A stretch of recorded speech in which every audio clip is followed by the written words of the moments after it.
दोस्तों, good evening. कैसे आप सब लोग।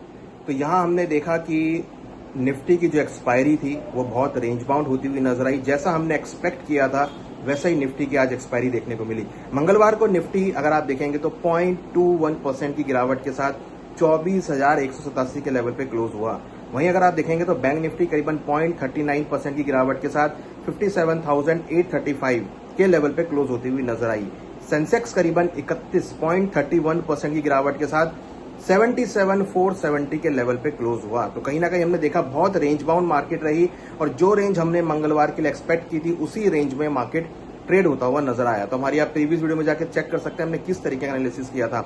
हालांकि अब बुधवार को मार्केट कैसा हो सकता है ये बहुत बड़ा क्वेश्चन है, क्योंकि यहां पर अगर आप देखेंगे तो यूएस और ईरान के बीच वॉर दोबारा से होती हुई दिखाई दी है, दोबारा से अटैक होते हुए नजर आए हैं। हालांकि कहीं ना कहीं हमने देखा है कि इक्विटी मार्केट संभलता हुआ नजर आया है, मगर दूसरी तरफ यूएस और ईरान के बीच नए नए अटैक होते हुए नजर आए हैं। इस बीच हमने देखा है कि डाउ और नेस्डैक में एक अच्छी रिकवरी देखने को मिली है। सेमीकंडक्टर की तरफ से एक अच्छा खासा रिकवरी का ट्रेंड देखने को मिला है, जिसकी वजह से इक्विटी मार्केट में पॉजिटिव ट्रेंड इंटरनेशनल मार्केट में बना है। तो डोमेस्टिक मार्केट में भी हमें यही लगता है कि बुधवार के दिन मार्केट का मूड माहौल पॉजिटिव हो सकता है, क्योंकि कहीं ना कहीं 24,100 महत्वपूर्ण सपोर्ट मार्केट ने यहां पे लिया है। और वहीं दूसरी तरफ अगर आप देखेंगे तो 24,300 रेजिस्टेंस लेवल है। रेंज बनी हुई है, मगर जिस तरीके से मार्केट ने पिछले 4-5 दिनों में रिएक्ट किया है तो लग रहा है कि कहीं ना कहीं बाय ऑन डिप्स की मार्केट यहां पे देखने को मिल सकती है।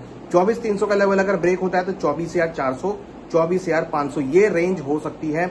24,450 के ऊपर मार्केट मूव करते ही आपको 24,600 तक के लेवल देखने को मिल सकते हैं। तो कहीं ना कहीं पॉजिटिव मोमेंटम है, पॉजिटिव बायस आपको इक्विटी मार्केट में होता हुआ दिखाई दे सकता है। हालांकि बैंक निफ्टी में अगर आप देखेंगे 57,835 के लेवल पे क्लोज हुई, तो यहाँ पर 57,000 एक बहुत इंपॉर्टेंट सपोर्ट है।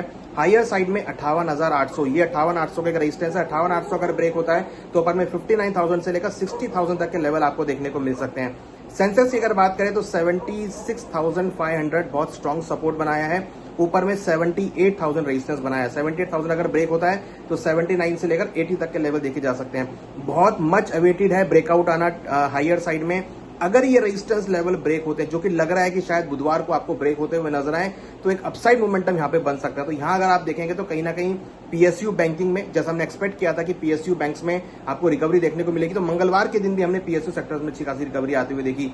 मेटल सेक्टर रिकवर होते हुए नजर आए, एआई सेक्टर में रिकवरी देखने को मिली और कहीं ना कहीं ऑटो सेक्टर में रिकवरी देखने को मिली। फार्मा सेक्टर तो ऑलरेडी चल ही रहा है, फार्मा सेक्टर के अंदर भी हमने रिकवरी आती हुई देखी। तो अगर आप देखेंगे जिस तरीके का अनसर्टेनिटी बन रही है, ऐसे में इक्विटी मार्केट धीरे धीरे ग्रो करता हुआ नजर आ रहा है, धीरे धीरे अपसाइड मोमेंटम आते हुए नजर आ रहे हैं। तो लग रहा है कि बुधवार के दिन मार्केट का मूड माहौल पॉजिटिव हो सकता है और खरीदारी के साथ आपको व्यापार देखने को मिल सकता है।